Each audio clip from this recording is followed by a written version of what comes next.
Okay, so I guess we're going to start now with the demonstration. So I'm going to share again the same Excel file. Where's that?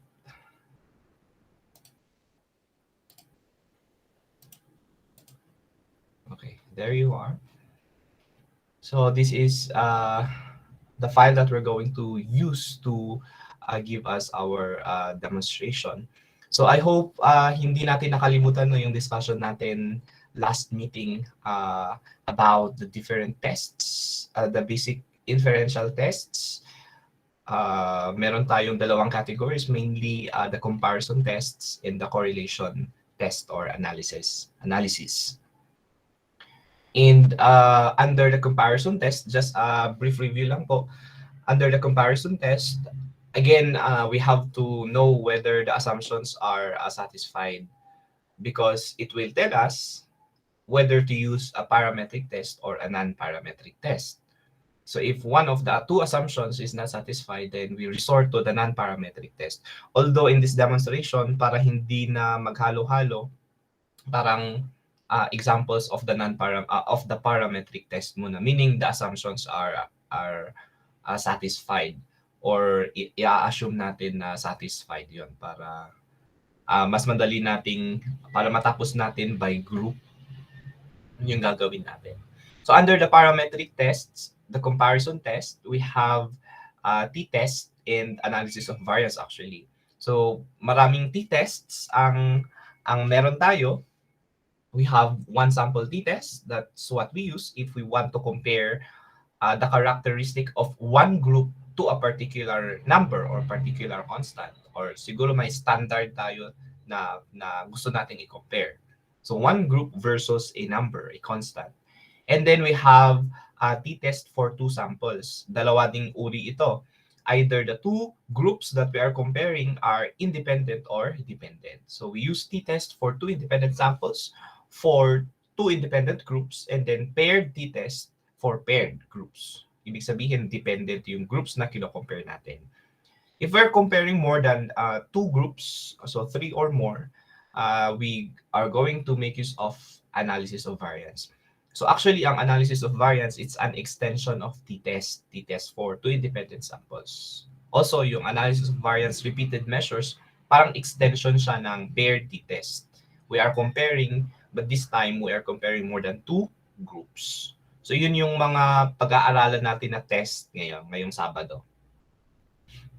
Later na po yung non-parametric test and then another Saturday siguro for the correlation tests analysis. Siguro sakto na yun na final exam po natin. Okay. So, ano yun?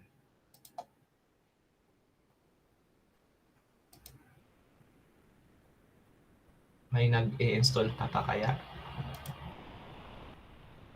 Pag hindi naman na-install, pwede pa namang pwedeng makinig lang. Anyway, we are recording naman. Then we can always go back there to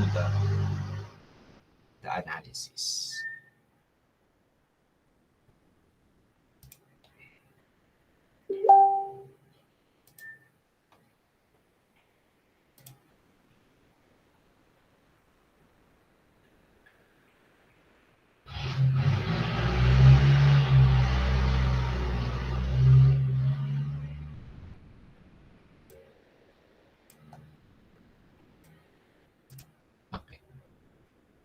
Sige.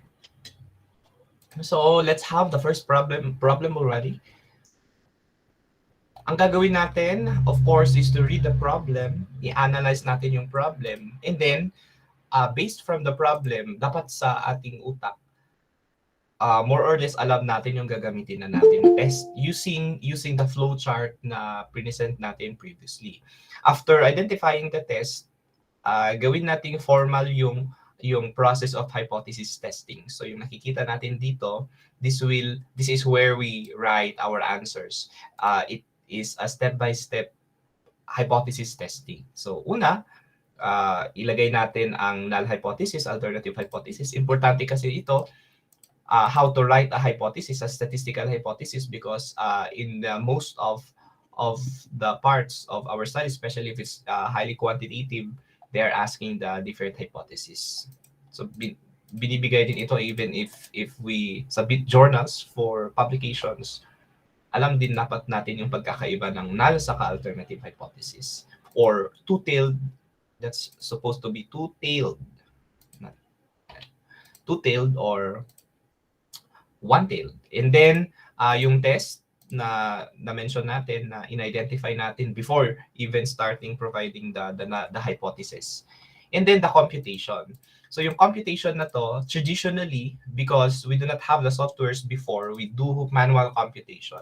But in this class, ang computation natin, MS Excel will do it. RealStat will do it for us. So it's more of how we provide the conclusion.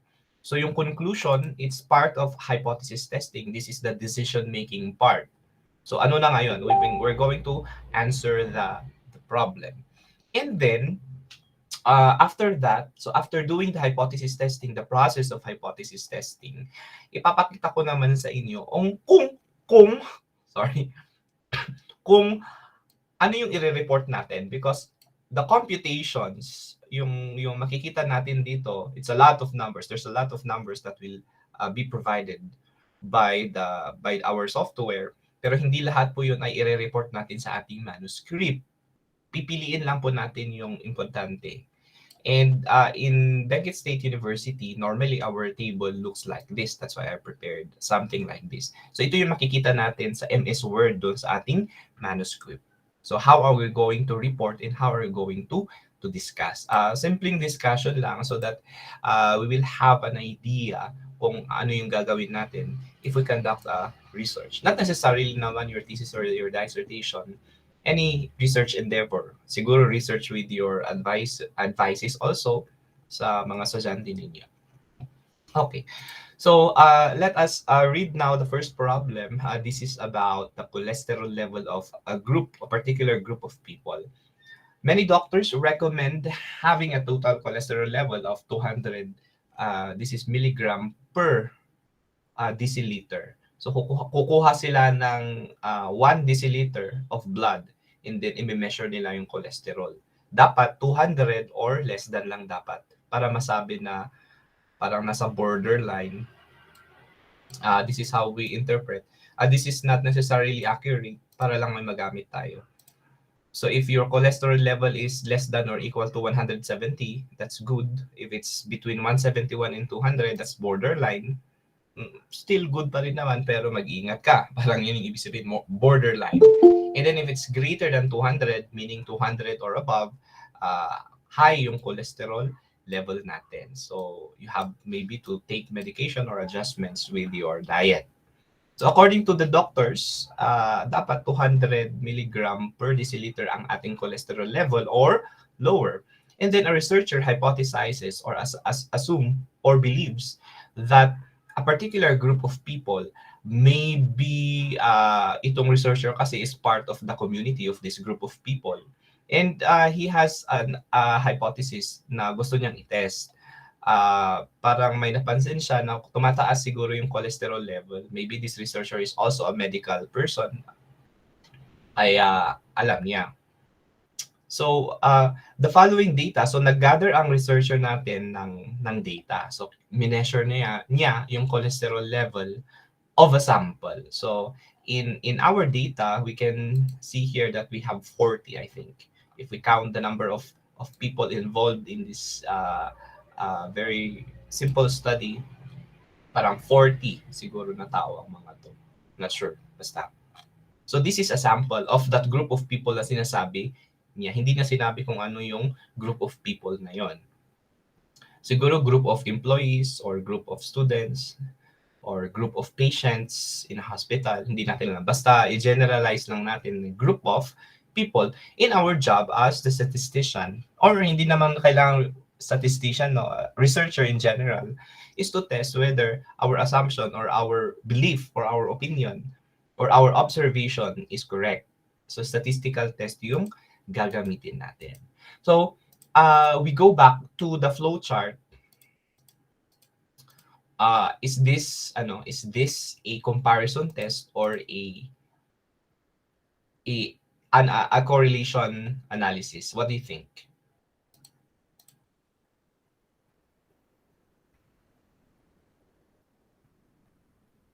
Are we doing a comparison test or a correlation analysis? Correlation po, sir. Correlation kaya.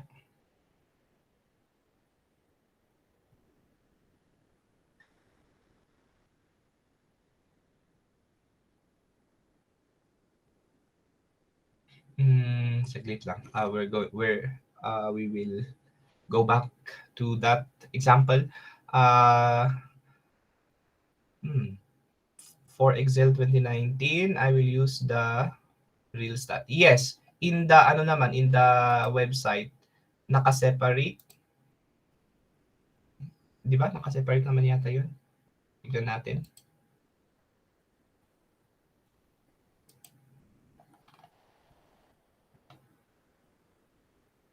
Yes, separate po siya. Hindi siya format. Real Statistics Resource Pack for Excel 2010, 13, 16, 19, 20, 21, 365 ko na naman. It's not, it did not include the Mac. Pag 2007, there's another installer for that. If you are using Macintosh version of Excel, then there's another uh, installer for that dun sa may bababa.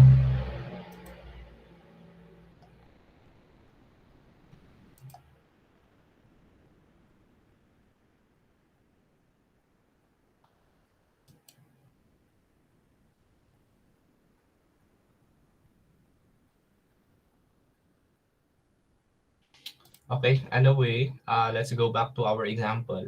Mm, Sige, to make our class more participative, let's use our chat box no to answer siguro yung mga question natin, yung mga leading questions natin. So for example, I am asking whether this involves a correlation analysis or a comparison test. So is this a correlation or a comparison test?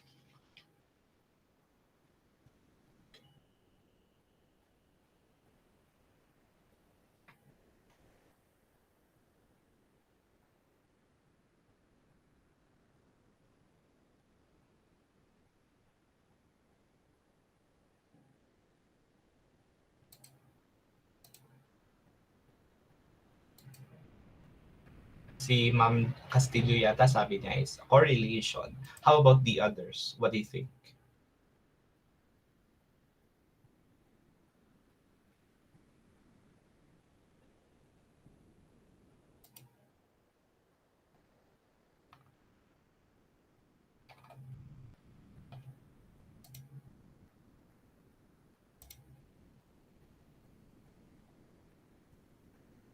Mhm. Comparison, correlation. Okay, tignan natin. Sabi natin before, if it's a correlation, it should be between at least two variables because we are correlating variables. So if we are to do a correlation here, parang isa lang naman no ang ating variable dito. We only have the cholesterol level. Ito of the people involved in the study. So actually, it is a comparison test. So we are comparing the characteristic or the value that will be derived from this one group. Yan, we have a clue. And then compare it to that standard na according to the doctors, dapat ang cholesterol level para safe, para parang safe ka, it should be less than or equal to 200. Pero nga, si researcher parang na-observe niya na matataas siguro yung mga cholesterol level lang nakukuha niya in a particular group of people. That's why gusto niyang i-verify yun through a research.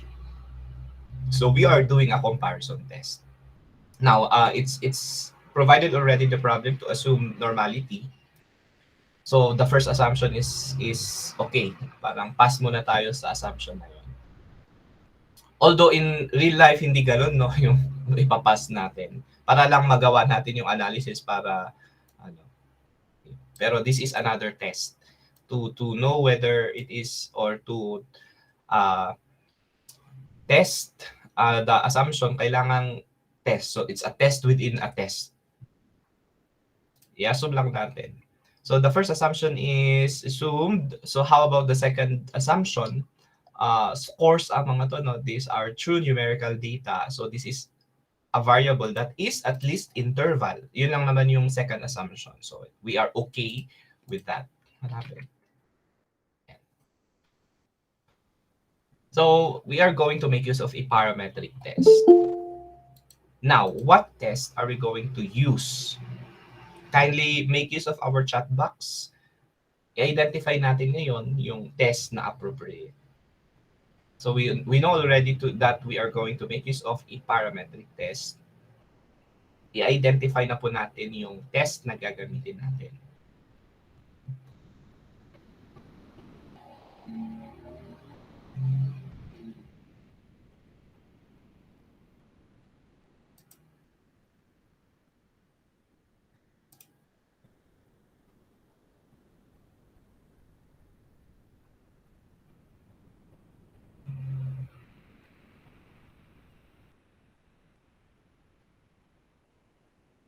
Okay? T-test. But then again, actually tama pero not that specific because there are three t-tests that we discussed and they are all different from each other. They have different use. So ano pong t-test? Specific t-test.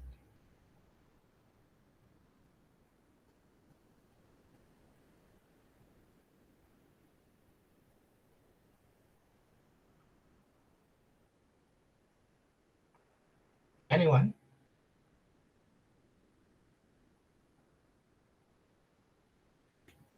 Ilang groups, parang ang clue natin dito, ilang groups ba meron tayo?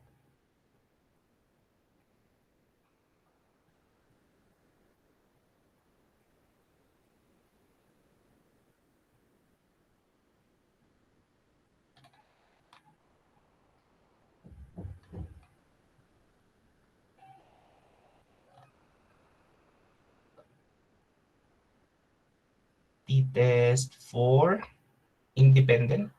T-test for two independent samples is applicable if we are comparing two groups. Two samples, for example.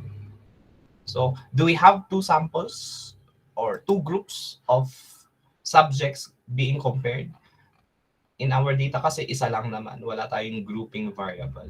So, one group, yung mean na makukuha natin dyan, i-compare natin siya sa number na 200. This is not a group, it's just a number. So we are going to make use of one sample t-test. So again, ulitin natin, ang appropriate na test dito ay one sample t-test. So there we have it, we identify the appropriate test. Now we're going to proceed with the hypothesis testing, yung step by step, starting with the hypothesis, the null and alternative hypothesis. So how do we write a null hypothesis if the test that we are doing is a one sample t-test? So how do we state a null hypothesis?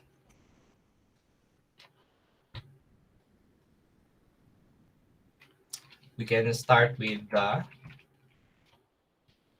cholesterol level or the mean cholesterol level is not significantly different from 200. So there are other ways on how we say this.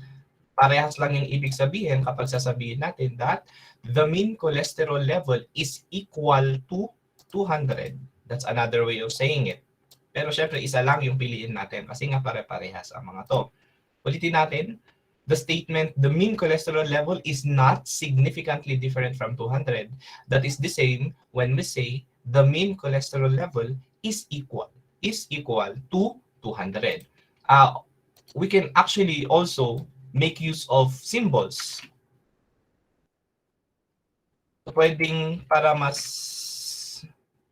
pwedeng ito actually yung gamitin natin. Ganyan. Parang gamitin natin yung symbol for mean, that is the Greek letter mu, And then, just to attach something that is related to the problem, pwede nating, this is what mean is this? This is the mean cholesterol level equal to 200. That is our null hypothesis for a one sample test. And then for the alternative hypothesis, it's the hypothesis that we accept once we are able to reject the null hypothesis. So, i-reject natin. So, actually, yung hypothesis testing, sasabihin lang niya kung i-reject natin yung null hypothesis. Kung i-accept natin yung null hypothesis, then the null hypothesis is the true statement. But if we are able to reject it, malalaman natin yan pag gagawin natin yung test mamaya. If we are able to reject the null hypothesis, then we should have a backup plan. Parang, so ano ngayon? If the null hypothesis is not correct, then what statement is correct? Yun yung alternative hypothesis. So the alternative hypothesis, magkakasilbi lang siya actually kapag na-reject natin yung null hypothesis. So what is the alternative hypothesis? That depends on the problem. Kasi ang alternative hypothesis, tatlong klase yan. That depends whether we're using a two-tailed test or a one-tailed test. So how do we know? So actually, mauuna dapat ito yung green. We should know whether to use a one-tailed test or a two-tailed test. How do we know which is which? It should be given in the problem. Pag hindi siya diretsyo na binigay, we have to analyze the problem. So the problem is all about to verify whether tumaas nga, umakyat yung cholesterol level ng group of people na binanggit sa problem. So, isang direction, no? It's the direction is specified. What do we mean? We are testing whether the cholesterol level of the sample is higher than 200. So it's in a specific side. Pero kapag sinabi natin in the problem, test whether it is significantly different, sabi lang niya. That's more general actually. Test whether the cholesterol level is significantly different from 200. If that is the problem, then we are actually doing a two-tailed test. Why is that? Because the direction is not specified. It is still significantly different if it's significantly lower or it is significantly higher. Pag mababa or mas mataas sa 200, they are both significantly different. If that's how the problem is stated, then we are using a two-tailed test. So dalawang end of the test. Pero in our problem, we are more interested of a specific direction. Gusto nating i-test kung mas mataas kaysa sa 200. So yun yung ilalagay natin sa alternative hypothesis. So pwedeng pag two-tailed test yan, normally ang statement natin, the mean cholesterol level is significantly different from 200. So tatanggalin lang natin yung not doon sa ating null hypothesis. But if it's a one-tailed test, then we choose which end, which side, lower or higher. Kaya tatlo yung possible na sagot natin sa alternative hypothesis, depending of whether we are to use a one-tailed test or two-tailed test. So it's one-tailed test, one-tailed yan. Sulat natin doon. So how should we state our alternative hypothesis? So we say the mean cholesterol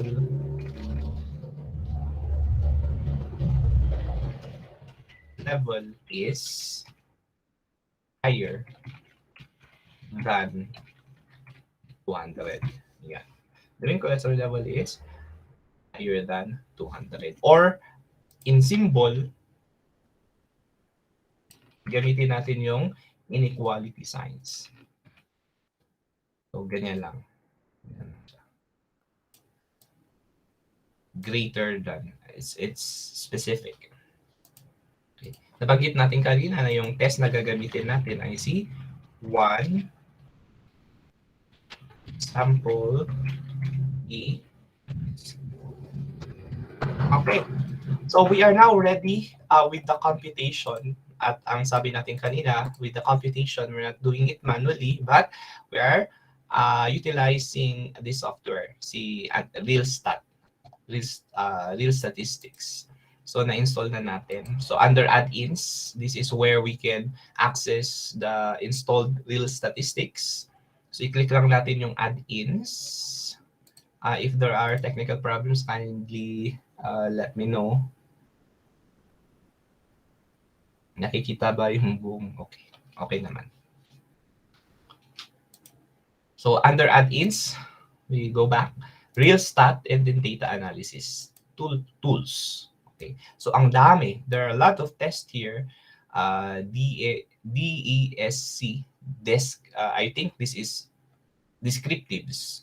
If we are doing descriptive statistics, this is where we identify or select our tool. Reg for regression. We have multiple linear regression in a lot of regression analysis. Analysis of variance is here. So later on, we are going to access analysis of variance here. This is time series. Medyo advanced ito for forecasting. So normally, if we have a data, naka-line graph tayo, ang data natin dito is over time. Siguro, number of COVID cases in the past 2 years. Tapos monthly yung data natin. Yan. Pwede tayo mag-forecast. Multivariate analysis, we have a lot. Ito yung factor analysis na sinasabi ko before, not kanina. Discriminant analysis, and a lot of things. Correlation analysis, dito natin kukunin yung ating correlation tests. Ang kailangan natin sa ngayon ay si miscellaneous, MISC. Under miscellaneous, the first option there is t-test and non-parametric equivalence. So nandito si t-test kasi. So this is what we select, t-test and non-parametric equivalence. So we simply click OK. And it will give us this pop-up window. So how do we use this one to conduct one sample t-test? So of course, make sure that t-test here is checked. We are not doing yet a non-parametric test. So it's t-test. And then, ito yung tatlong t-test natin. Kaya ulitin natin, it's not enough to say that your test is t-test because there are 3 t-tests. We identified that we are going to use one sample for this particular problem. Okay, so let's go back to our input range. Dalawa yung nakikita natin dito. But since we are doing a one sample t-test, syempre isa lang sa kanila yung lalagyan natin ng data. Kasi isa lang nga yung group ang meron tayo.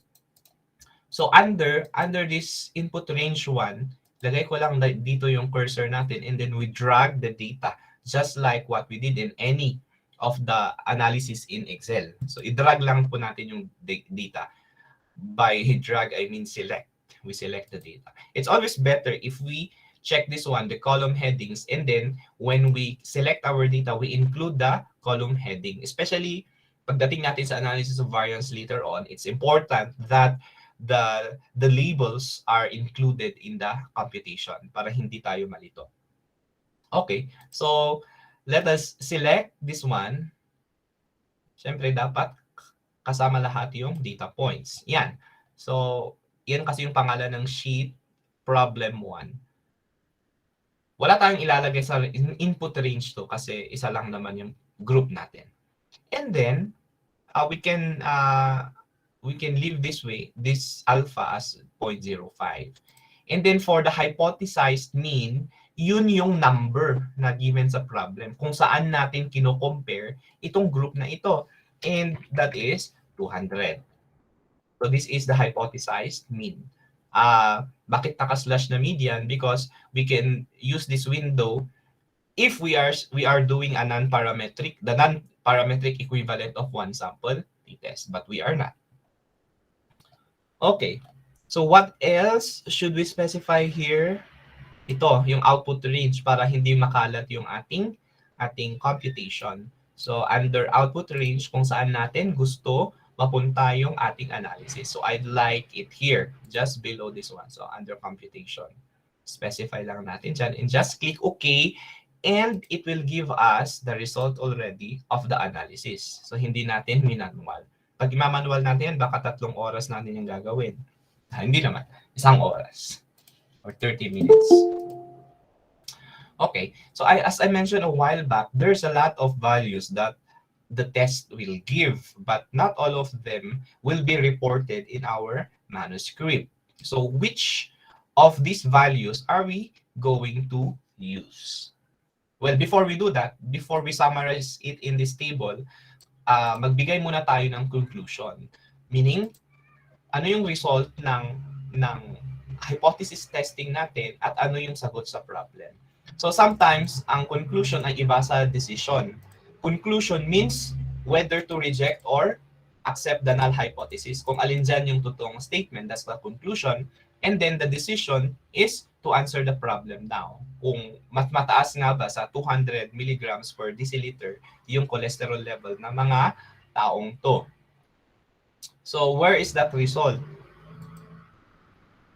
Yan. If we investigate the numbers here, binigay niya ang mean, standard deviation, and then what? And then, ang result ng t-test. So, it gives us values for one-tailed test or two-tailed test. So, depende kung ano yung test na ginawa natin. It's one-tailed, kaya dapat dito tayo tumingin. Nakikita natin yung sig, that means significant. So, meron na tayong result, it's significant. Anong ibig sabihin nun? Should we accept or reject the hypothesis, the null hypothesis? We always start with the null hypothesis. That's our baseline. So, significant yan. Anong ibig sabihin ng significant? So, we have to reject. We have to reject the null hypothesis because our p-value is greater than or is less than 0.05. Or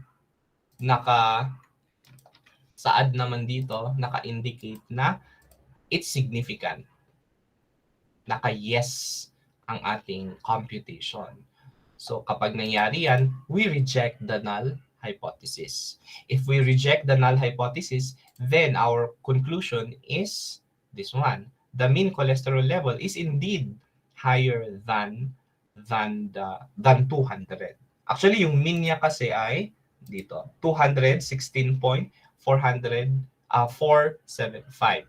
So it's higher than yung 16 points na yun from 200, that difference is significant. So we can say that this group of people indeed has or have a significantly higher cholesterol mean. So yun yung isusulat natin sa conclusion. We can just copy the null or the alternative hypothesis. Because again, we are rejecting the null hypothesis. So yun din mismo yung sagot ng problem, di ba? The mean cholesterol level is higher than 200. So much effort just to know kung alin ditong, ito lang naman yung debate natin, yung pinag-aaway. Hindi naman pinag-aawayan, yung ina-identify natin. Okay, so how do we report this one? This is awkward kasi isa lang naman na group, pero not necessarily ganyan. So maaaring maraming group, pero hindi natin kino-compare yung groups na yun, but kino-compare natin lahat sila sa 200. So maaaring mas mahaba pa yung table natin. Pero example lang natin ito. What should we report from this test? Hindi lahat yan. Maraming values yan, sobra. So, of course, piliin natin yung mean. The mean is important, of course, kasi yun yung tinitest natin. So, yun yung isulat natin. Kahit up to 2 decimal value lang siya. So, the mean level of cholesterol is 216.48. We complete the table title and all. And then, we use the following descriptive equivalent. So, the 216, how do we descriptively how do we describe it using a non-numerical value? 216 is within what interval? It is obviously the last interval because 216 is higher than 201. So the cholesterol level is high. So this is the descriptive part of the analysis. Now, for the right part of the table, this is where we indicate the result of the inferential test. So ulitin natin, normally in a table that is presented in a manuscript, it presents both the result of the descriptive and inferential statistics or results or the test that we did. So mean for the descriptive part and then yung remaining part of the table should reflect the inferential test that we conducted. So since we did a t-test, ang normally ang nilalagay natin dyan, it's the t-value. So saan ba natin kukunin itong t-value? It's under the t-critical. So yun yung i-report natin. So since we are doing a one-till test, ang kokopyahin natin ay si 1.68. And then, of course, we also indicate the p-value. The p-value, the probability value, it's here. It's 0.01, 0.01. Now, there are conventions. There are conventions that we follow. So normally, yung iba kasi, especially other journals in international journals, they do not require the exact value of the p-value. Kasi meron tayong conventions na ginagamit. So halimbawa, if we use double asterisk, ibig sabihin, ang ating value ay less than 0.01. But if it's just between 0.05 and 0.01, parang significant lang siya sa 5% level of significance, isang asterisk lang or isang star. Or NS, not significant. Pero that's not the result naman dito. Our p-value is hindi ganun kababa. It's not less than 0.01 because this is 0.013 something. So it is significant but at 5% level of significance because this is between 0.05 and 0.01. Kaya isang asterisk yung ilalagay natin dyan. So actually, ito lang ang kailangan nating i-report. And then we start discussing now that indeed, anong sasabihin natin dito? Indeed, the cholesterol level of this group of people is higher than 200. So magbibigay ka na ng recommendation na, okay, this group of people should monitor their diet, their food intake. Baka yung iba kailangan na ng medication. So magpe-prescribe siguro yung doctor. Yan. So that's the power of the analysis that we do. Magbibigay tayo ng decisions ngayon and recommendations. What if ang sagot dito, just in case lang, greater than 0.05 yan, kaya ang lalabas dyan ay no. Pag yun yung result, in case lang. Kasi pwede naman yon. Ibig sabihin, we are not going to reject the null hypothesis. In fact, the null hypothesis is the correct statement at yun yung magre-reflect dito sa conclusion. So, instead of having this one, the conclusion will be the mean cholesterol level is not significantly different from 200, meaning it is equal to 200. So, are the people still safe? If we look at the descriptive equivalence of 200, nasa borderline. So, siguro ang conclusion mo dito, yes, it's still safe, but there's a chance na tumaas siya kasi borderline lang siya.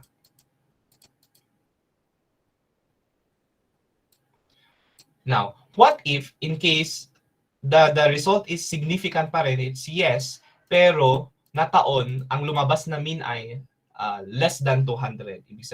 For example, siguro 175. Yung mean niya ay hindi mas mataas sa 200 but it's less than 200. For example, 175. Significant pa rin siya. Ibig sabihin, hindi higher, no? It's not significant. It's significant, but it's not significantly higher, but it's significantly lower. Ibig sabihin, healthy yung mga taong yun. Magiging low dito.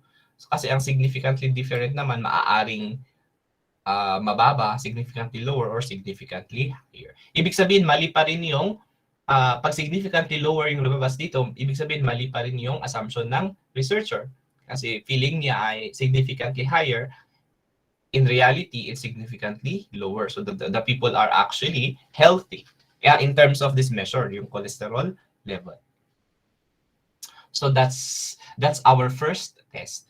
Okay, before we proceed, meron po ba sa atin ang nagkakandak ng study or so that we can give time? Pwede naman. Or we proceed with the other tests.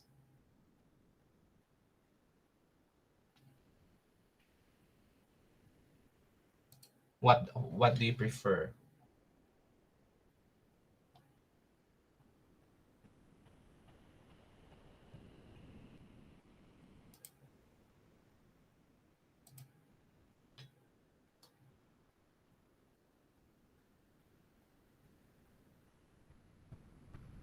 Okay.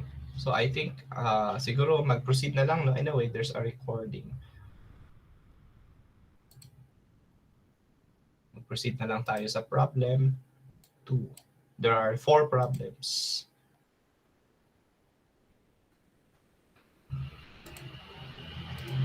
Okay, so this is the second problem.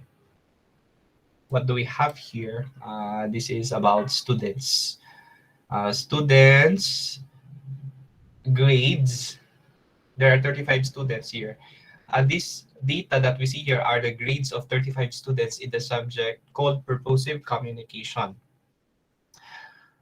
These students were grouped according to their senior high school background. So the grouping is whether the student comes from the senior high school humanities and a humanities strand or not.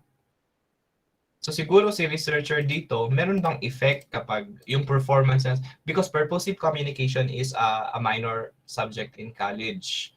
So maybe, just maybe, the researcher wanted to know if there is like an effect whether the student senior high school background is humanities related or nagtapos siya ng senior high school ng humanities strand, yung iba non-humanities. Magkakaiba ba ang performance nila sa purposive communication? Kasi baka itong subject ito, purposive communication, is something related to the subjects na nakukuha lang ng mga humanities strand group na, or yung mga students na ganito yung kanilang strand sa senior high school. Test whether there's an indication that the two groups have different average final grades. So again, hindi ko lang nalagay dito, but we are going again to assume normality of our data. So hindi natin muna i-show yung first assumption. But the second assumption is of course satisfied here. At hindi natin i-assume because the grades, especially if they're averages, the grades are true numerical data. Okay, so what are we doing here? Are we doing a comparison test or a correlation test? Let's make use of our chat box again.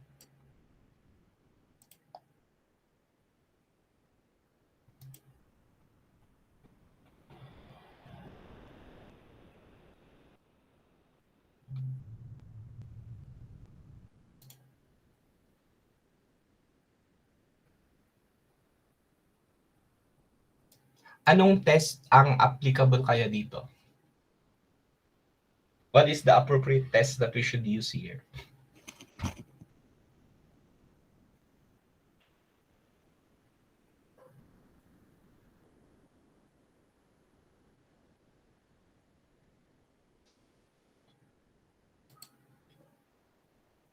Anyone?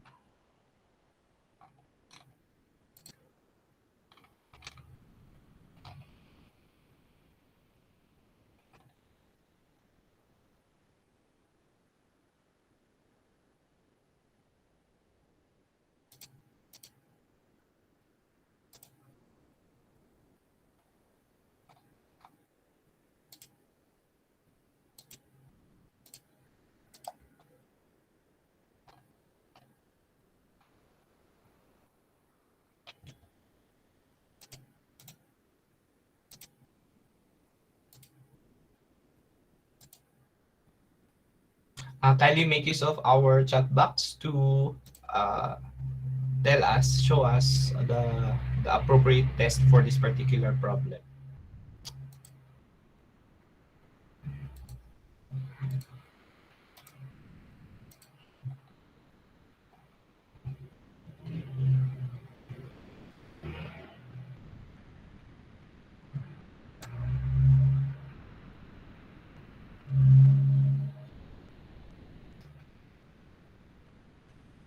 Anyone still there?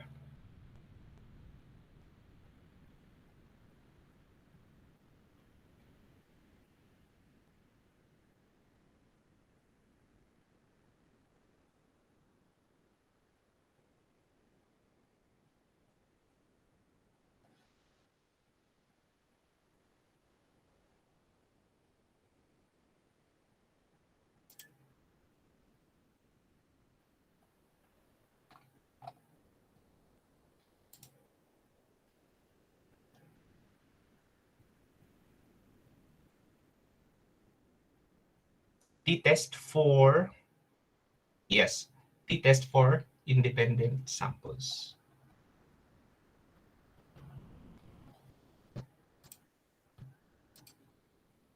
So why are these independent? Because these two groups here are independent na talaga sila.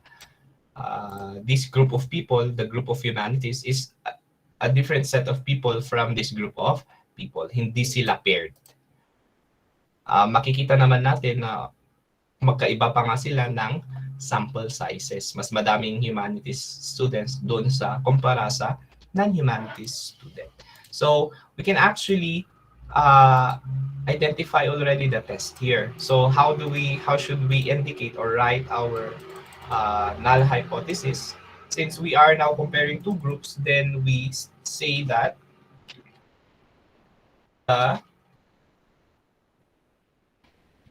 the mean, ano na yung kino-compare natin, average, the grades, average grades of the two groups are not, so again, equality, no? So we, for the null hypothesis, we are saying that the two groups, the average grades for the two groups are not significantly different. But we can also make use of the phrase, are equal. The average grades of the two groups are equal. That's the same as not significantly different. Ganun lang siya. Okay. For the alternative hypothesis, again, there are three possible answer for this. That depends whether we are going to make use of one-tailed or two-tailed test. So in this problem, it's not specified, no? Ang sabi lang niya dito is to test whether there is an indication that the two groups have different. Hindi niya na-specify kung ang ititest natin ay si group 1 is greater than group 2 or group 1 is less than group 2. Walang ganun sa problem. Meaning, we are doing a two-tailed test. So how do we state our alternative hypothesis? How do we say that? Sasabihin lang natin na the average grades of the two groups are significantly different. Tagalin lang natin yung math. You can also make use of the following notations if you want your answer to be shorter.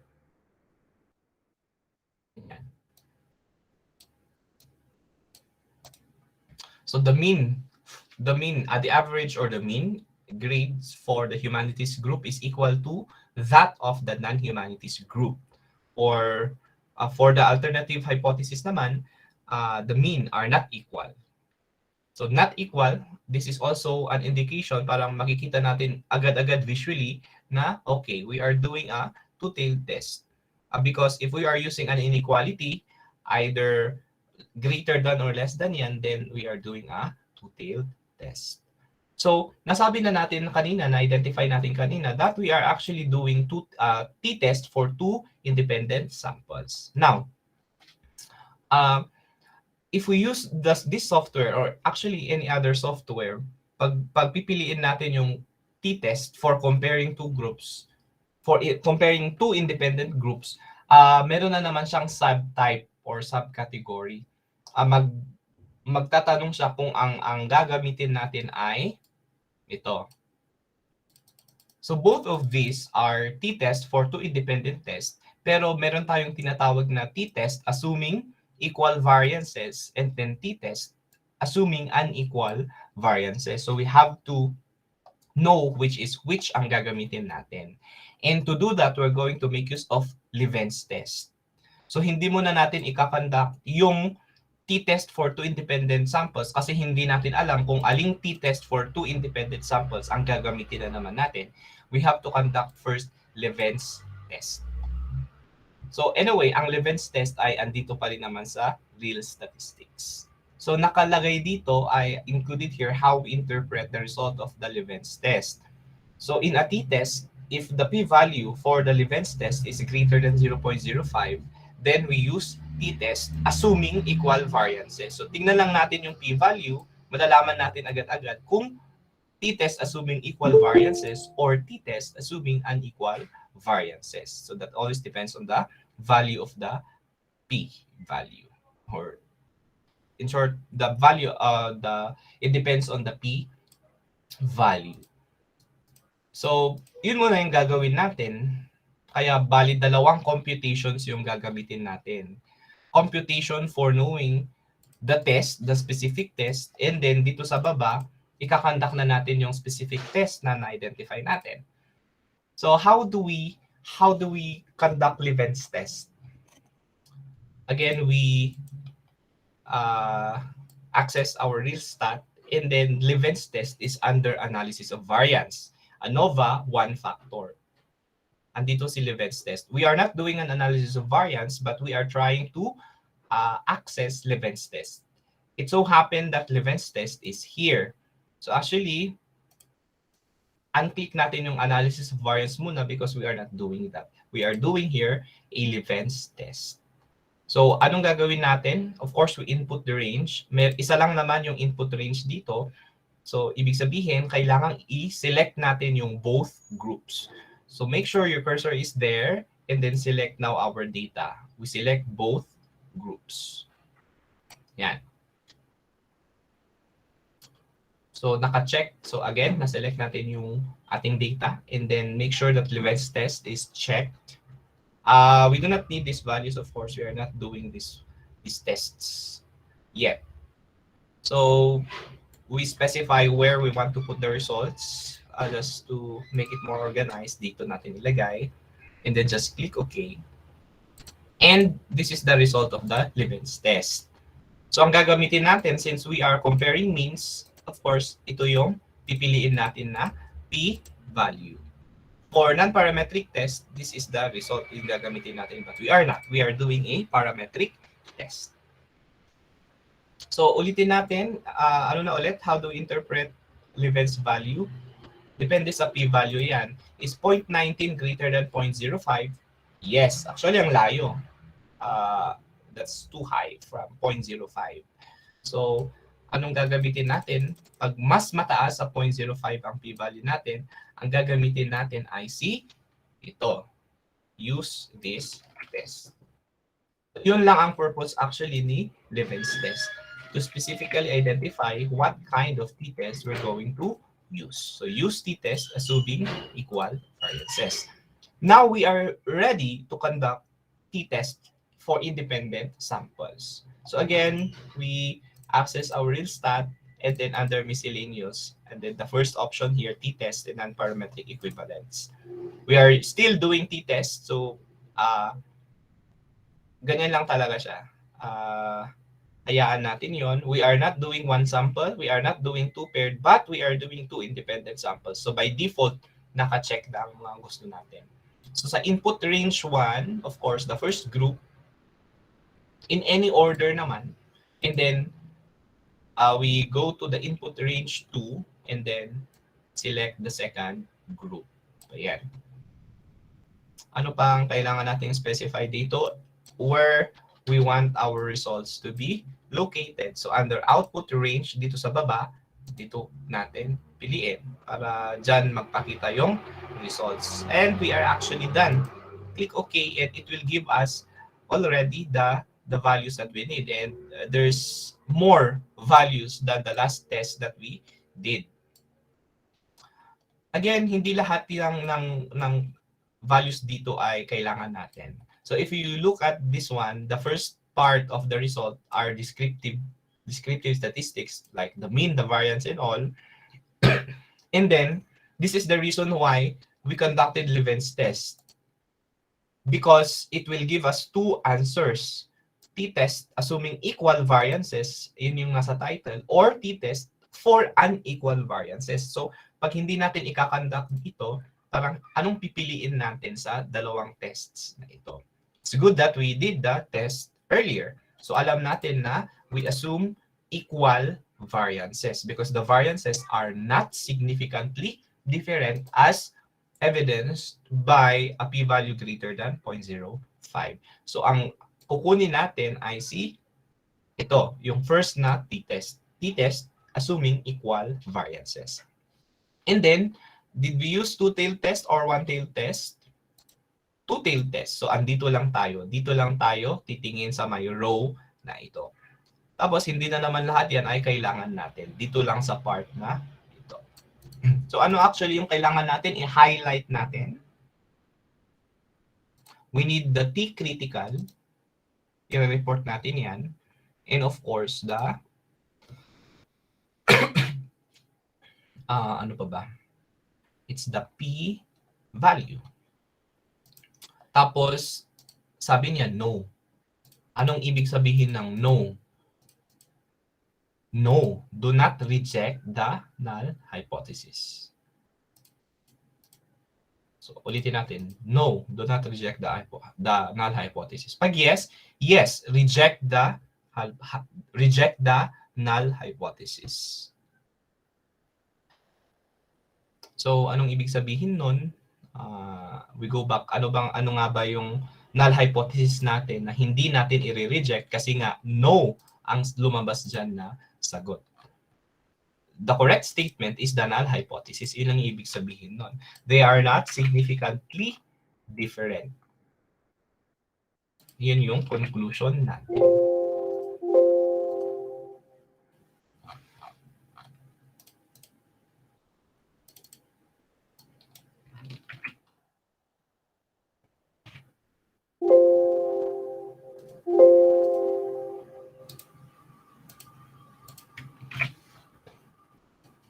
The average grades of the two groups are significantly... Ay, anong nakopya ko? Dapat not.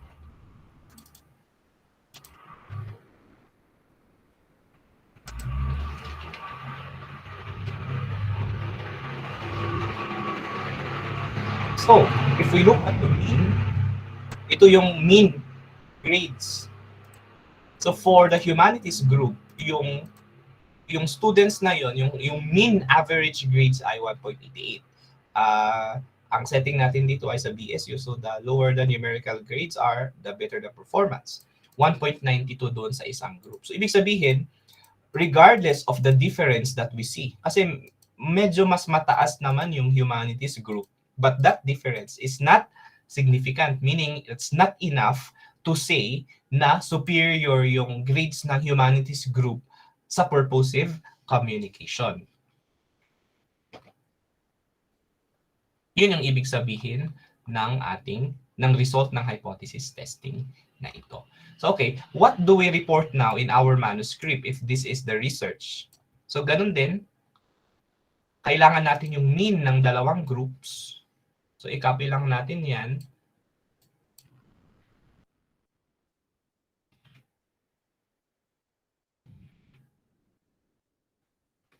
Equals, ganyan na lang. Pwedeng ganyan. We have the overall mean. Nakuha ba? Kung wala, edi compute natin.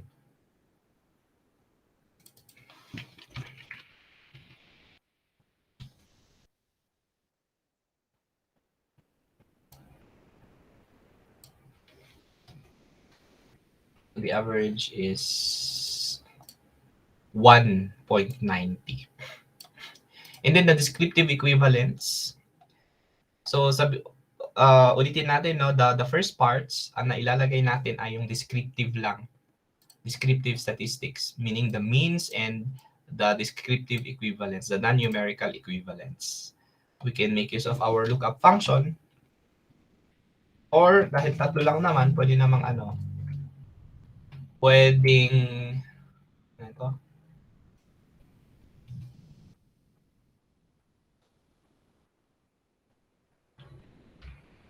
manual.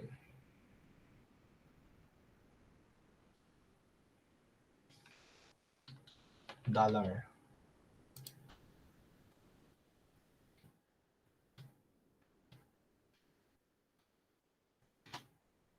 So poor. 1.88 is poor. If we do it for the other ones, mali yung ating legend. Hindi siya na-update. Nakopya lang yata kasi to. But anyway, dapat ang ating legend dito ay yung yung BSU grade, no, like yung 1 to 1.25 ay excellent, gano'n. Yung 1.26 and this number is parang satisfactory and all. Mali lang ito. So kung tama yung ating legend dito, syempre tama din yung mag-a-appear dyan. So anyway, the point is we also put the descriptive equivalence. What else? We also put the result of the inferential test, the t-value, the t-critical, at saka yung p-value.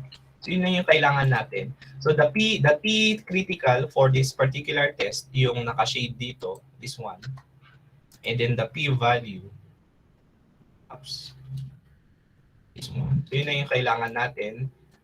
Let's just make it simpler to look at by rounding. Yan. Okay. So not significant yan. Sometimes we put yung NS.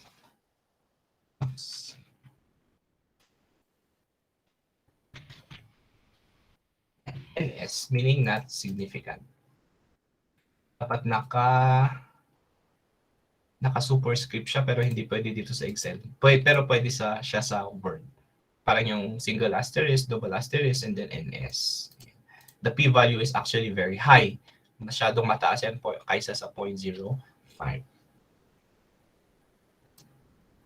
Ayan. So, regardless, so how do we interpret? Interpret natin dito briefly. Regardless of the senior high school strand of the students, the grades, or pwedeng hindi na lang. The students, or the average final grades of the students are equal or are not significantly different regardless of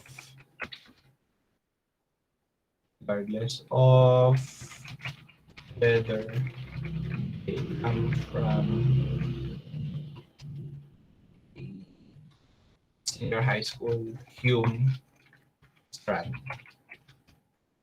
or not. Basta you get the idea. So dito it's more of answering the problem.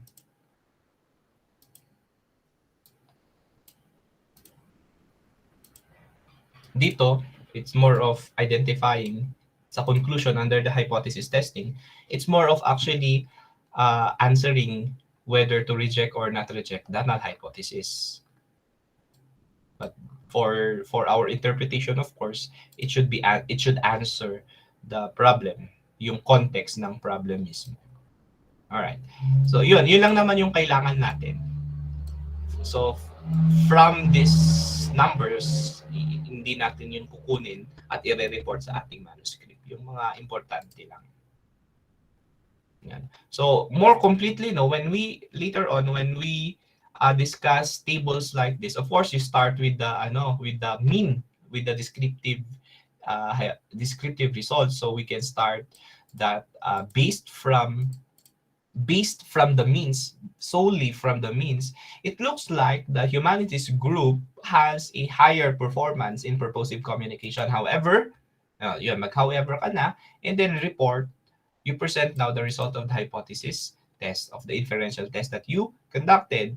You will say there that regardless of the difference that we observe, the initial difference that we observe based from the means, it says from the test that the two groups are not significantly different in terms of the final grades in the subject purposive communication. So ibig sabihin, naka-adapt pa rin yung non-humanities students doon sa subject na yon. So although on average lang naman kasi yan, 1.92, hindi pa rin natin, it's not enough, yung evidence natin, yung data natin, that's not enough to conclude that the humanities group from the senior high school has a higher performance kapag nag-college na sila at kukunin nila yung subject na purposive communication. So that's problem number 2. Okay, so let's now proceed with the third problem. It's already 9 a.m. Hopefully matapos natin hanggang problem number 4. Anyway, medyo mas madali itong number 3. What do we have here? A graduate student is interested to know whether a particular teaching strategy is effective as an intervention in increasing students' performance in the topic subject-verb agreement. Below are the pre-test and the post-test scores of a group of students.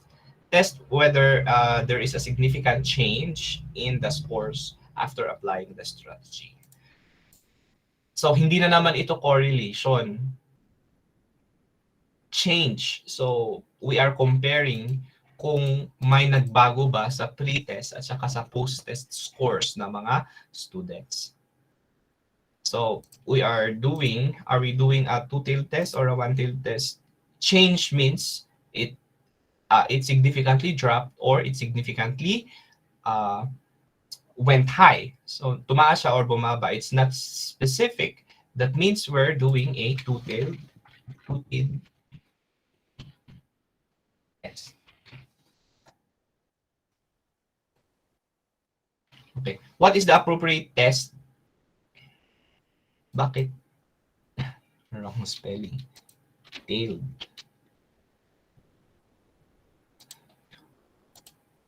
What is the appropriate test here? Nasabi na natin na we are comparing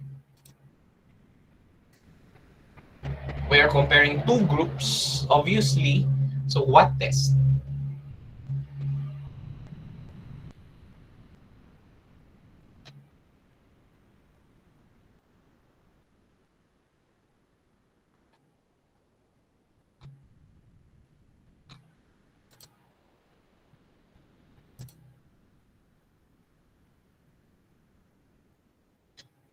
This is anyone? Yes. Yeah. It's paired t-test. Two paired t-test. Tanggalin natin yung two. It's just paired t-test. So automatic na two groups yun. Paired. Tama po. So paired t-test yung gagamitin natin dito. Paired t-test, isa lang yun. So isulat na natin dito kung ano-ano. Like paired t-test. So how do we state our null hypothesis? Ganun din. The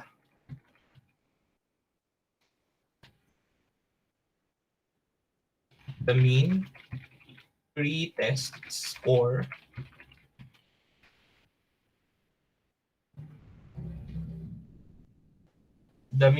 pre-test and post-test scores are not significantly different. How else can we say this? The mean pre-test and post-test scores are equal. Pwede rin ganon. Pwede tayong gumamit din ng, mamaya, lagay muna natin yung ating alternative hypothesis. Since we are doing a two-tailed test, two-tailed dapat din yung mag-reflect na alternative hypothesis natin. So how should we say that?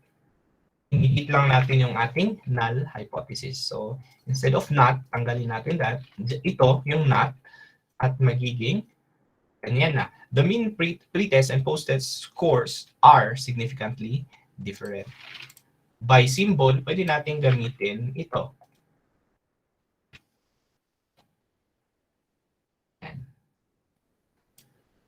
So symbol for mean, tapos just to make it more contextualized, pwedeng pre as a subscript at saka post yung isa. Meaning the mean of the pre-test score is equal to the mean of the post-test score. Dun sa isa naman sa alternative hypothesis, they are not equal. T-test.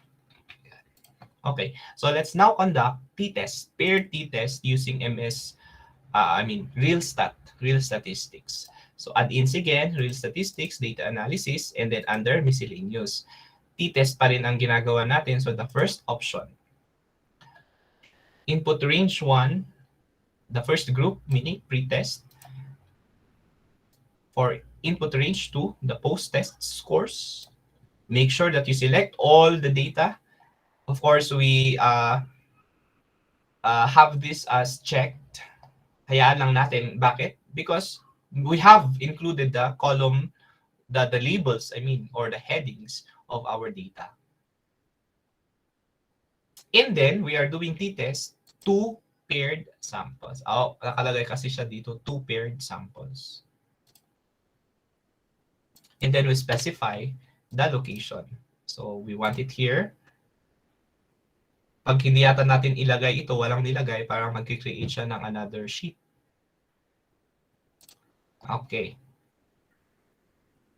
Yan na yung result.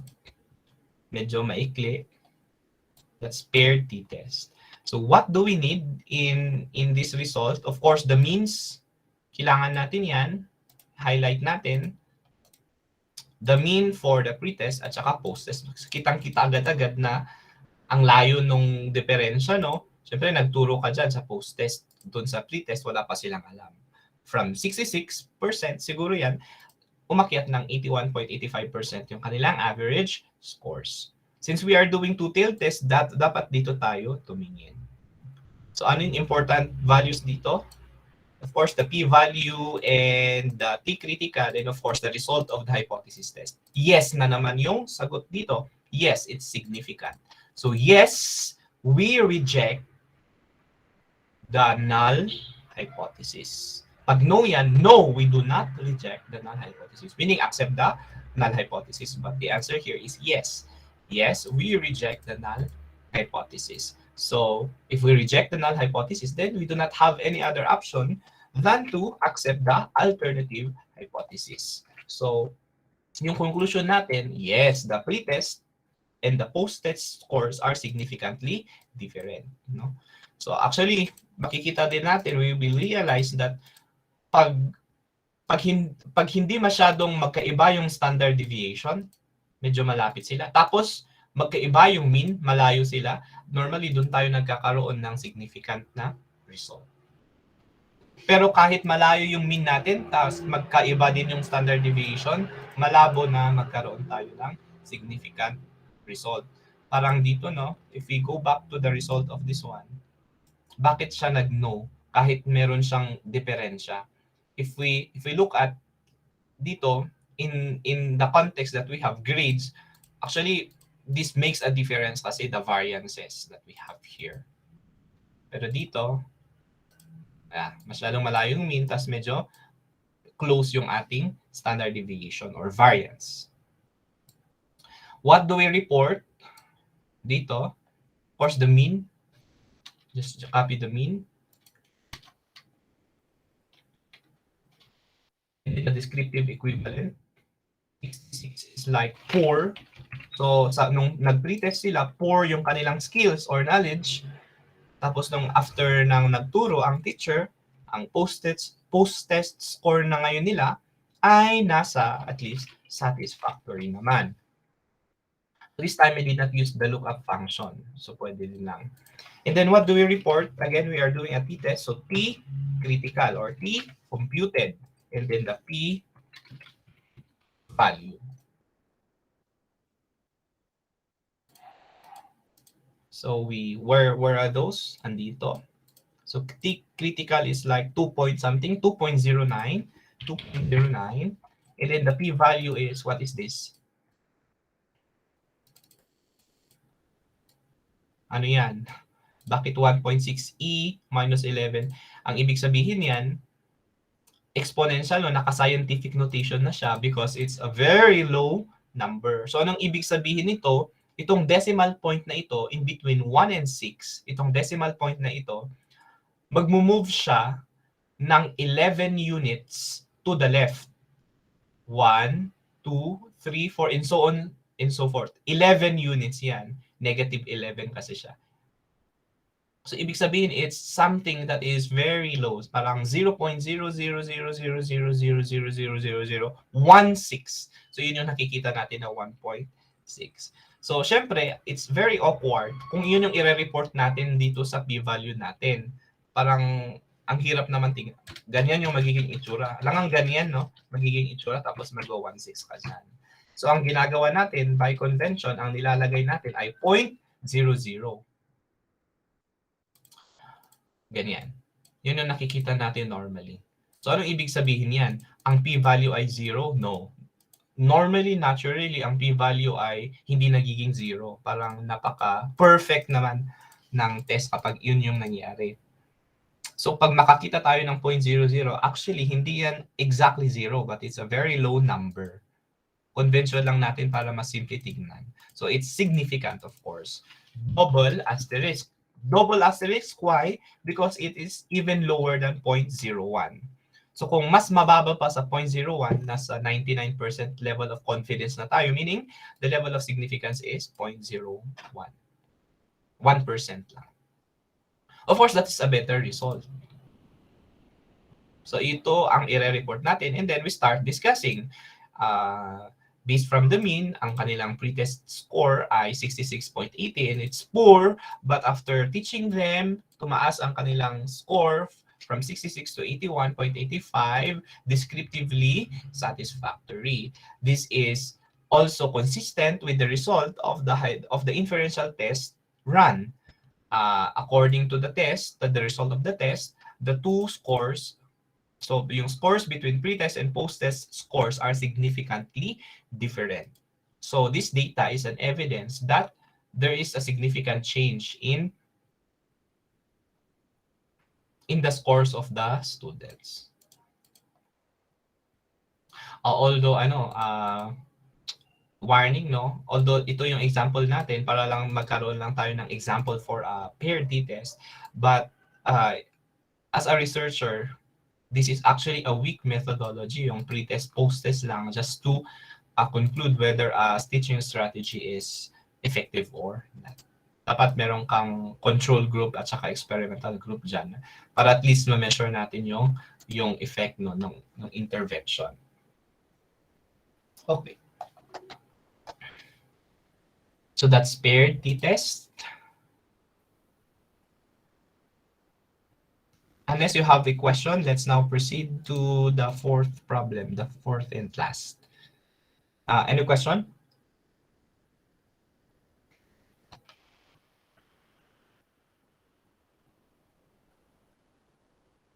Siguro tapusin natin na lang para dire-diretso na. If you have a question, kindly prepare them and I will answer them after we finish the last problem.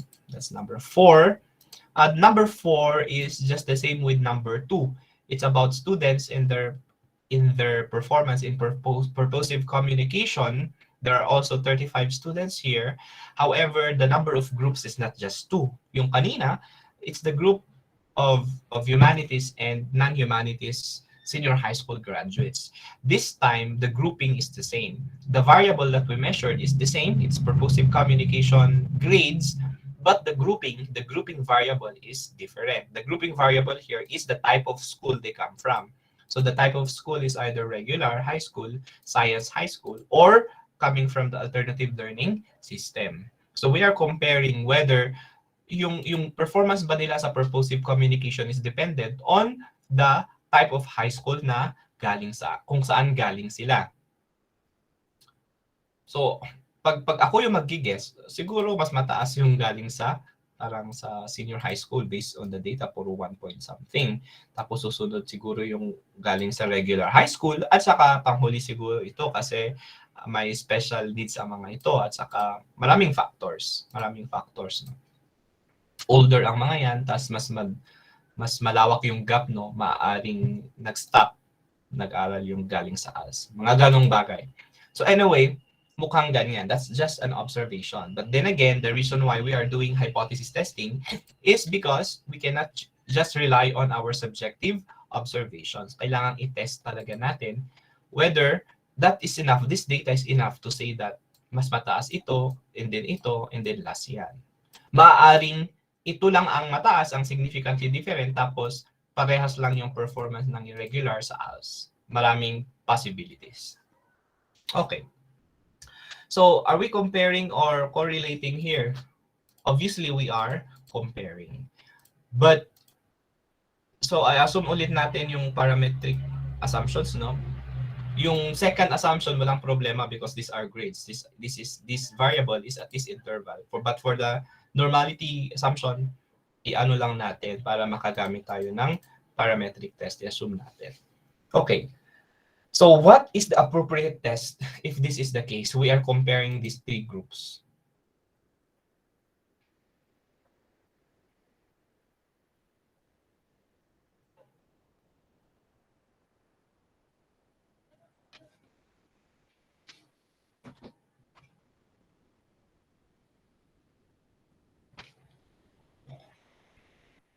Okay. Analysis of variance, that is correct. Analysis of variance. Hindi analysis of variance repeated measures. Iba yon. Hindi naman repeated ito. Kitang-kita at magkakaiba sila ng number of students. Mas madami dito sa regular high school. So analysis of variance is the appropriate test because we are comparing more than two groups. We are comparing exactly three groups. Okay. So dito sa ating statement of the, bakit may walang question na ganyan dapat? For analysis of variance, we do not really ask whether it's one-tailed or two-tailed. You will understand why. For the null hypothesis of an analysis of variance, hindi na siya kagaya katulad ng mga nauna na null hypothesis natin. The appropriate null hypothesis for an analysis of variance, for null hypothesis medyo similar naman. Sasabihin lang natin na all means are equal. Pwedeng as simple as that. If we want it more complete, the final grades, the mean final grades of the three groups are not significantly different or are equal. So yun yung sa analysis of variance. So meaning, if we are going to make use of a symbol, gawin ko lang.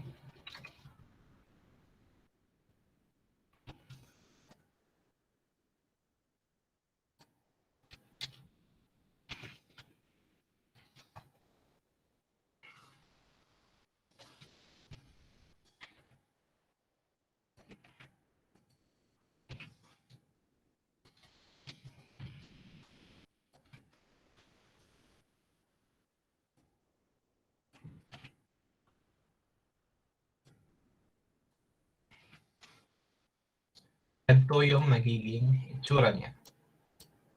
Yan. Tatlo yung naka-equate kasi tatlong groups. Regular high school, senior, science high school, at saka yung alternative learning system. Okay. Dito lang medyo sa alternative hypothesis mag-iiba. Our alternative hypothesis is at least one mean is significantly different. So we need to emphasize that for an analysis of variance, what we are actually testing is that whether one of the three is at least one of the three is significantly different. So yun yung problema kay analysis of variance. Ang i-detect lang niya, at least isa sa kanila sa tatlong groups na ito ay significantly different. So maaaring dalawa ay significantly different or lahat sila ay significantly different from each other. Or maaaring isa lang ay significantly different from each other. The other two groups are not significantly different from each other. That's our alternative hypothesis for an analysis of variance. So the test is analysis of variance. Okay, let's do now the computation. So add-ins. Or is ANOVA, kitang-kita doon sa third option, one factor ANOVA ang piliin natin. And then for the input range, of course, we select our data. Lahat-lahat na sila. So basta isa yung input range niya, meaning we are going to select all. Do not worry on the or about the empty cells here. It will not, or MS Excel, RealStat will not interpret them as your data. Automatic niya na naka-exclude ang mga yan. Column headings included, yes. Analysis of variance. Yun lang yung kailangan muna natin sa ngayon, the result of the analysis of variance. You specify now the output range. Okay? Output will overwrite existing data. Yes. Oh.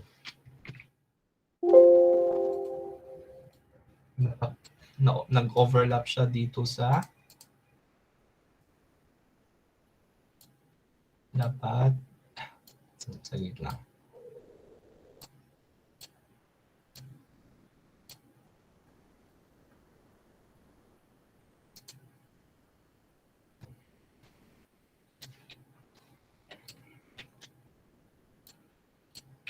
Ayusin lang natin.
Okay. Let's now go back to the results of the analysis of variance. So ano nakikita natin as a result of analysis of variance? Of course, the means for the three groups, let us just highlight those ones. So the mean for the regular high school is 1.92, and then 1.45 mataas nga kay Science High School, and then 2.33 kay ALS. So these are BSU grades.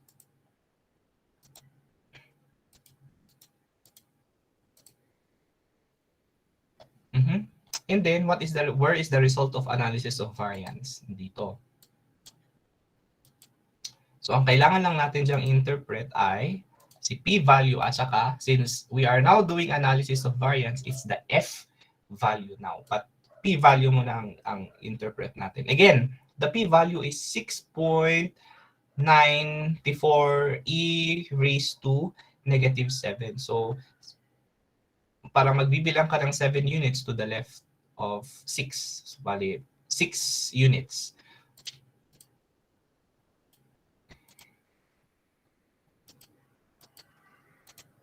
Ayan. So, kung palitan natin as number, mag 0.00 siya. Kasi naka-round siya up to 2 decimal values. So it's the p-value is less than 0.01. So we're going to accept or reject the null hypothesis if the p-value is less than 0.01.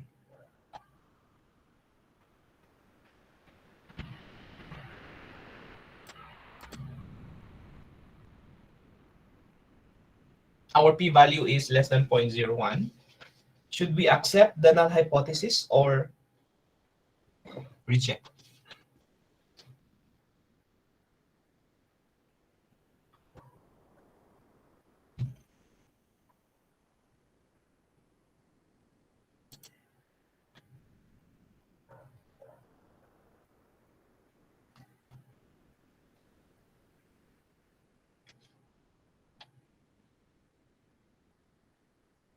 Any idea?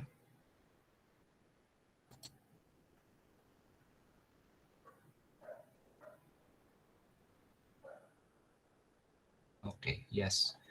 We're going to reject the null hypothesis. So what statement are we going to accept? It's the alternative hypothesis. Oh,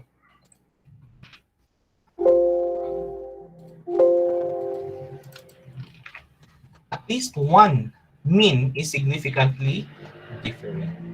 Ngayon, ano yung problem sa result ng analysis natin?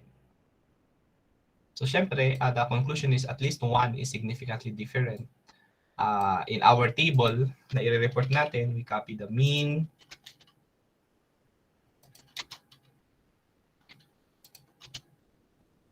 meron bang overall? Kung wala, i-compute natin. So let us transfer the important numbers that we need to report. So the means, silang tatlo, apat including all the overall mean. So 1.92 for regular high school, 1.45 for the science high school, and 2.33 for the ALS. I'm going to make use of the lookup function. Mas automatic. Lookup, identify the mean, click for the cell, tapos yung reference natin. Pero mali na naman pala yung legend natin.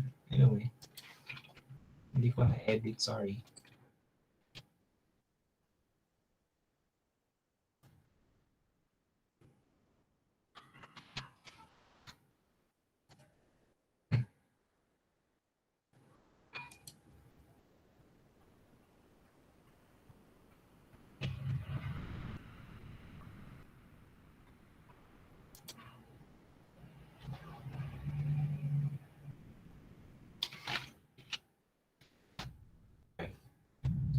Poor. Mali.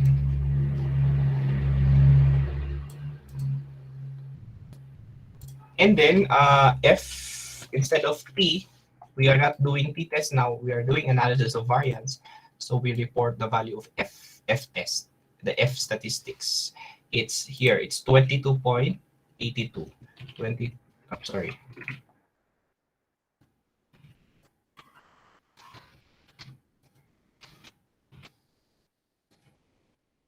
And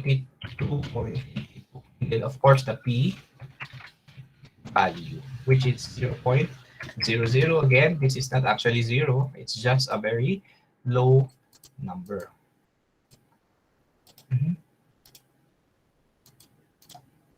And of course, it's significantly different at 1% level, so double asterisk. Now, if we're going to discuss this based from the alternative hypothesis in an analysis of variance, ano yung magiging conclusion natin?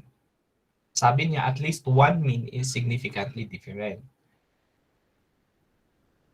But how do we identify specifically which is which? And when we say at least one is significantly different, it could mean, di ba? It could mean that ang at least basta may isa na significantly different. So pwedeng dalawa ay significantly different or lahat ng tatlong grupo na yun ay significantly different. So that's the problem with the analysis of variance. So kung nag-significant siya at inaccept natin yung alternative hypothesis that at least one of the groups are significantly different, analysis of variance does not have the power to specify which is which. So yun yung hindi natin alam. Kung sana ang result ng analysis of variance natin is not significant, so greater than 0.05 ang ating probability value, we would accept the null hypothesis. So all means are equal. So walang problema doon. We stop there. But if the result of an analysis of variance analysis or hypothesis testing is significant, at least one mean is significantly different lang talaga, but analysis of variance cannot further identify kung alin dito sa mean. Although, pag i-base lang natin sa value ng mean, baka mukhang si science no ang significantly highest.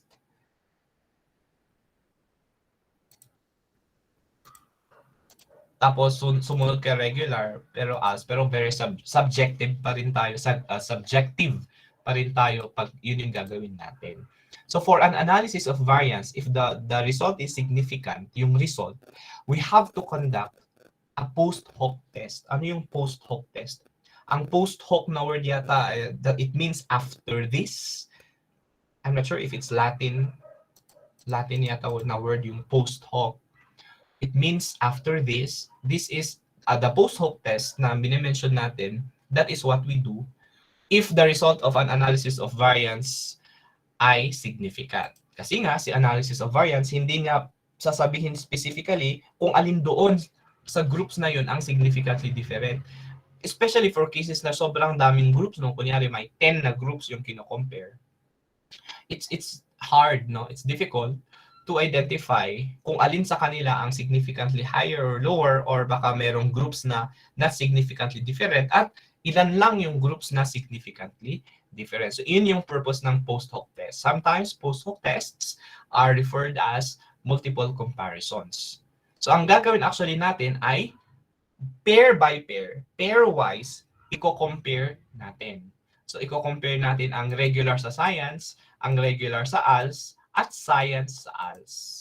Para ma-specify natin further kung alin sa kanila ang significantly different. Post hoc ang tawag natin doon. So dahil nag-significant ang result ng analysis of variance natin, magkakandak tayo ngayon ng post hoc. Sa t-test, bakit hindi tayo nagkakandak ng post hoc sa t-test? Halimbawa ito, significant sila.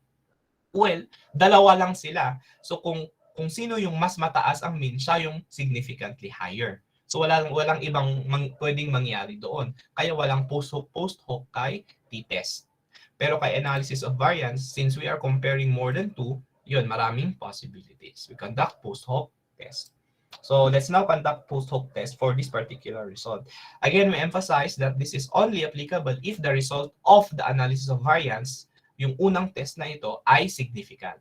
Pero kapag hindi significant, meaning the p-value that we computed here is greater than 0.05, then we do not, parang walang meaning na yung post hoc test. We do not conduct post hoc test if that's the case. Okay. Post hoc test, how do we do that? It's just the same. It's still there.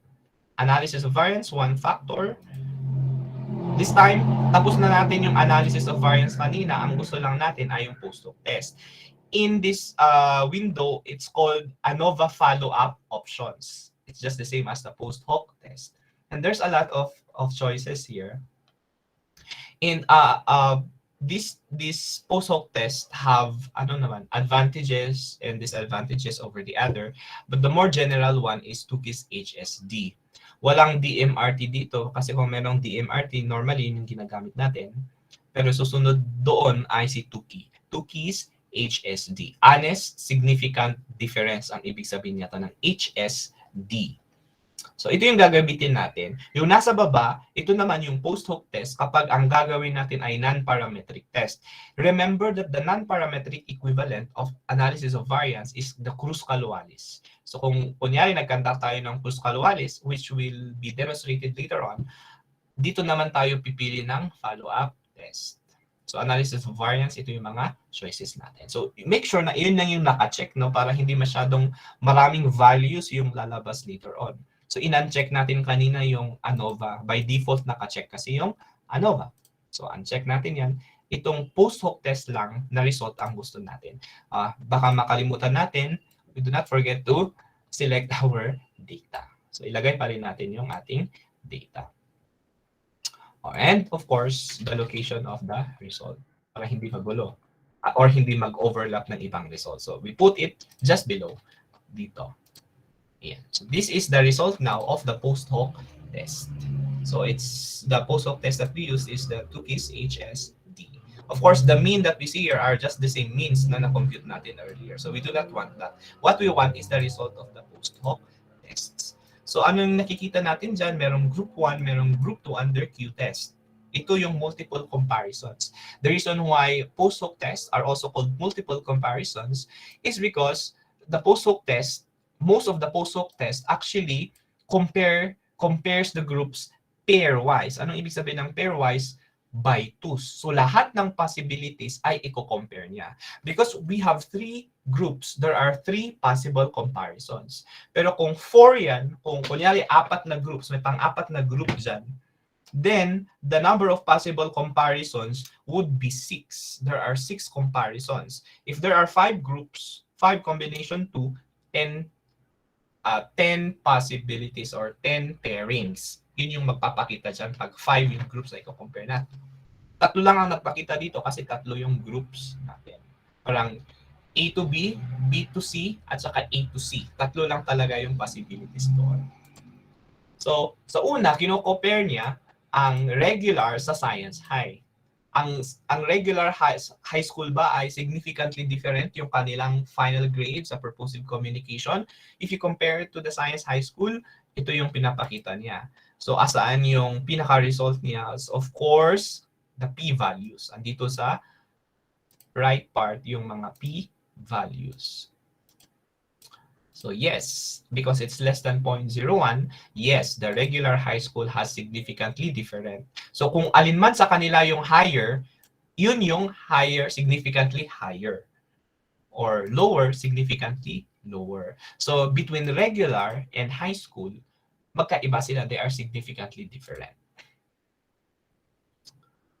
So, ilagay na natin kailangan natin ding, ang result ng post-hoc test, pag magkakandak tayo ng post-hoc test, kailangan mag-reflect din doon sa report natin. Kailangan mag-reflect din dito, no? Para alam natin na nag-conduct tayo ng post-hoc test. So, unahin natin, how do we report this one? Ito medyo confusing na. Normally, we write letters. We use letters to indicate which of the groups, of the 3 groups, are significantly different or not. So, since, how do we use the letters? We, of course, start with letter A. So, yung bibigyan natin ng letter A, siya yung, ibig sabihin, siya yung may pinaka significantly high na mean. And then, pag merong significantly lower, yung next na mean, we will use letter B. Tapos, pag significantly lower pa yung isa, we will use letter C.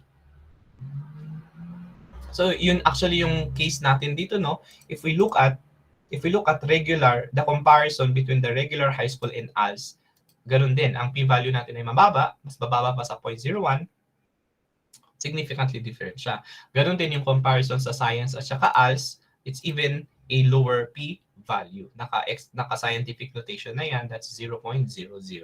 So lahat ng comparisons natin ay significant. How do we reflect that in our report, in our analysis of variance dito sa table natin? Now, do not mind this descriptive equivalent. Mali yan. It does not mean anything. So ito, sa mean natin,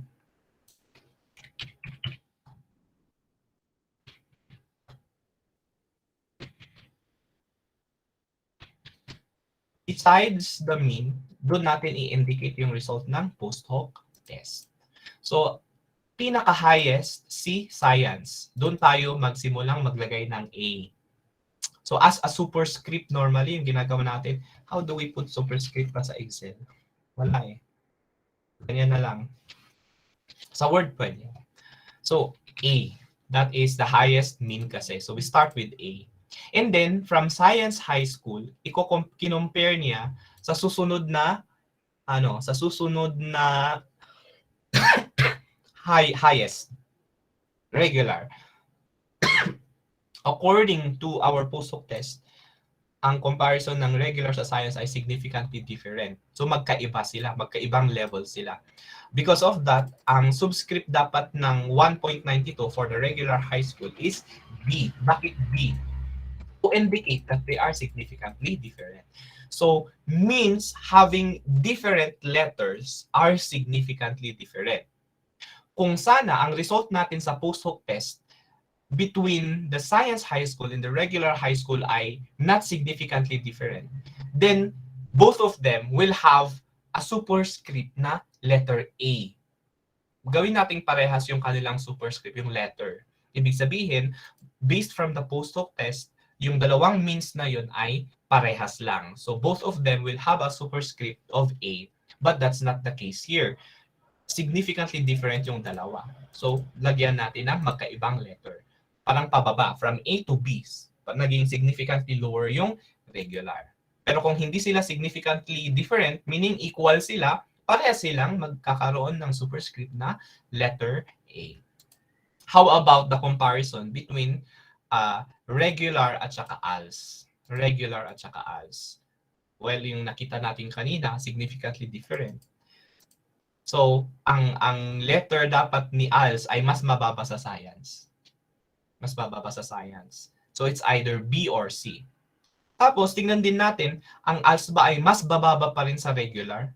Kasi it is possible na si ALS ay mas mababa sa science, pero not significantly different sa regular. So, if that's the case, parang pag ilagay natin na B yan, anong ibig sabihin nun? Pag ganyan yung result lang, suppose lang, ang ibig sabihin nito, based from the post-hoc test, si regular is significantly lower sa science. Ganon din si ALS. Si ALS ay significantly lower than the science. Pero dahil both of the regular group and the ALS group have the same letter, ibig sabihin, silang dalawa ay hindi significantly different. So parang at par yung regular at saka ALS, yung regular high school at saka ALS, pero both of them are significantly lower sa science high school. That is possible.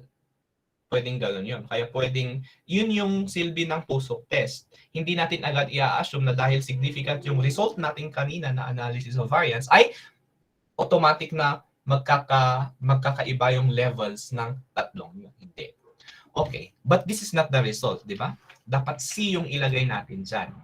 Tatlong levels talaga yan kasi lahat ay significant dito sa ating post-hoc test. Tatlo ay significant. Pero kung may isa dyan na hindi significant, makikita natin sa letters dito na may parehas na letter. So in our legend, normally we put letters or means sharing the same letters are not significantly different. Ganon. So pwedeng ganun yan. This is the actual result. ABC talaga. Tatlong groupings talaga.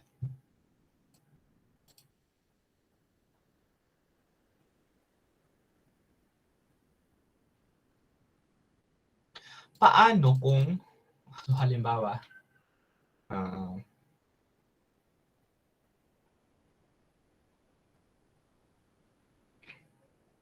paano kaya?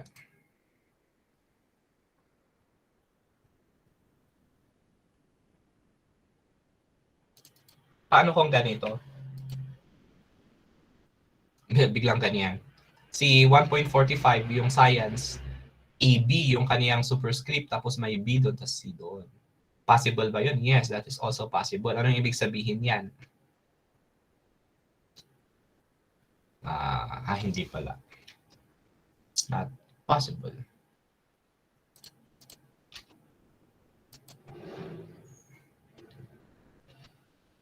Yeah, ganyan muna.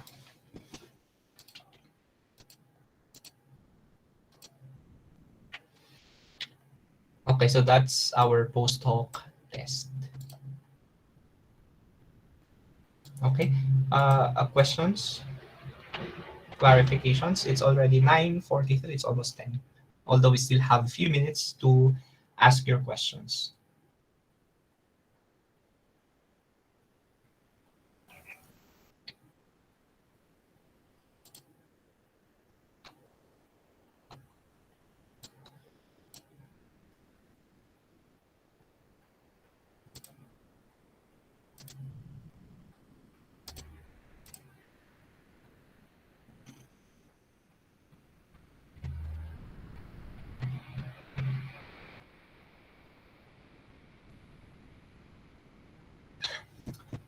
Questions? Meron po sa atin yung ano, yung okay. Problem number 2, hindi equal yung sample. Pwede po ba yun? Yes. Yes. Independent naman sila. Independent sila. Magre-reflect yun sa ano, sa result ng test.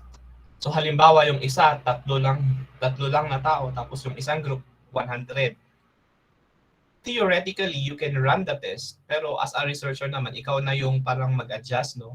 How can you compare yung performance ng tatlong tao lang sa 100? So pwede yung mga 40 yung isa, 50 yung isa, hindi masyado nagkakaroon ng matinding effect yung unequal sample size. Pero kung extreme yung difference ng dalawang groups na kino-compare natin,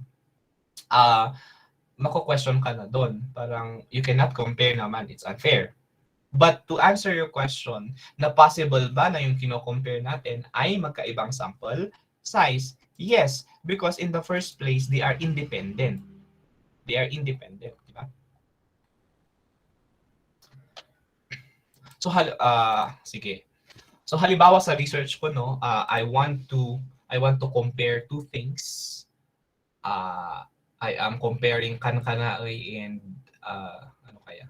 Ibaloy. Kankanaay and Ibaloy. And it so happened that in my population, doon sa study ko, sa population in the first place, yung Kankanaay ay it's the majority, no? Mas madaming Kankanaay talaga. Sabi nating 70%. Tapos 30% lang yung Ibaloy doon sa population ko. Now, when I select my samples for the two ethnicities, kailangang i-maintain ko din yung proportion, yung original na proportion, no? Kasi parang unfair na kukuha ako ng 100 na Kankanaay, tas baka hindi ko na ma-satisfy yung 100 din na Ibaloy kasi 30% lang nga sila sa population. So I can maintain yung proportion.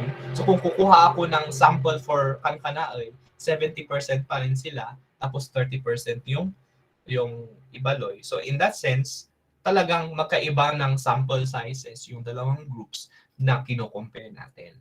So that is of course possible. Actually pati nga sa sa yung analysis of variance na ginawa natin yung tatlong groups, magkakaiba sila ng ng sample sizes. And why is that possible?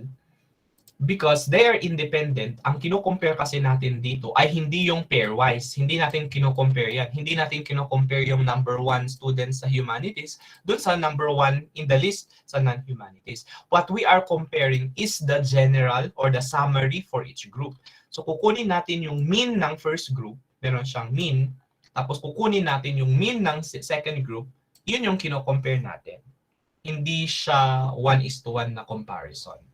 Sa paired t-test, yun yung kailangan talagang parehas sila ng, di ba? Parehas sila ng sample size. Katulad nito, pre-test, post-test. It's impossible na si number 20, pre-test meron lang siya. Kasi ang ibig sabihin doon, hindi siya nag-post-test. Kailangan exclude mo siya sa study kasi wala siyang post-test. So for paired analysis, hindi lang kailangan paired t-test, pwedeng analysis of variance repeated measures, kailangan pare-pareha sila ng sample sizes. Kasi nga paired. Okay? That's my answer, Ma'am Joyce Castillo.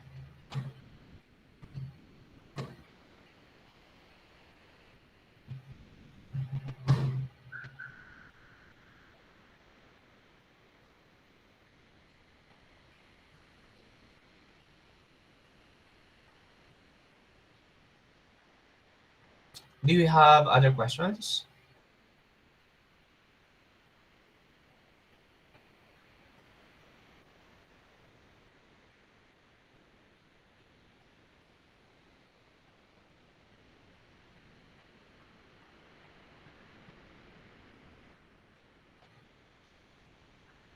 Okay. Anyway, this is recorded. Yung kapag ano, pag mahirap, baka mahirap sundan habang dinidemo natin at ginagawa nito. Anyway, this is recorded so we can always go back. Pwedeng panoorin natin tapos gawin natin mismo because we don't know, no, baka mukhang madali lang pag tinitingnan natin. Mas maganda pa rin na gawin natin mismo yung pag-conduct ng analysis. Okay. So, I think that's it. Wala naman tanong. Anyway, if you have, you will, I think you will have more questions if you do the analysis yourself. You can always make use of our Facebook group chat to ask your questions. Okay, so it's already 10 minutes before 10, especially for those who have other classes. Let's call it a day. We may now leave. By the way pala, before we do leave, I think next Saturday is included in the academic break of the university. So we will not be meeting. Hindi tayo magmi-meet sa next Saturday. That's our academic break. So the next Saturday na lang po tayo mag-meet.